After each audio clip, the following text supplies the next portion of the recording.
naging inspirasyon ko gihapon. Manahay man ako yan na ato. Nadaraklan ko ng Amerika, tungod gihapon na iyan, ato kami California, at ako nasawa, titiyo, tapos akong mga anak. At ni Ate Mercy, nakita ko niya kanina.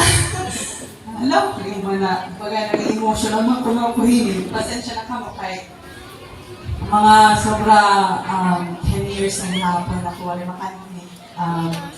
Since I left for California, 15 years na yung balik. So this is my first time ulit. So, yung Richard, nagkikita na tuloy ako. Ano ba yun?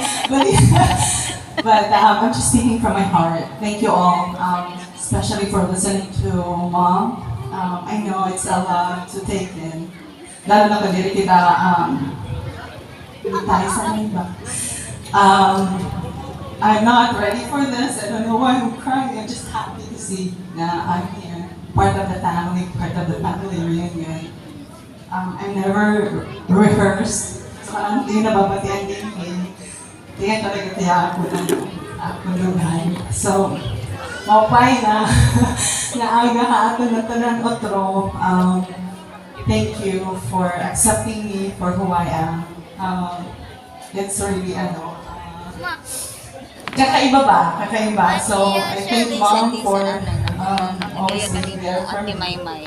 I'm not where I'm right now without her. And of course, at tinuod na ito, kung diri gihapon nito kanang Ginoo, diri gihapon ako magiging sulit ini. So, yeah, for those, all of you na nakabatihan iya, did share aton, accept na lang natin ang aton kasing-kasing Ginoo, mga aton manluluwas. Okay, damo, salamat. Sige, ako na ako nga, pinamamasaan na kita, pero again, nag-iwan ako din Ma'am.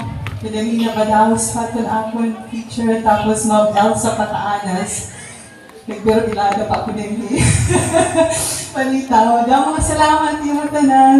Thank you. And Happy Jesus Agapita Pataanas Family Reunion. Thank you.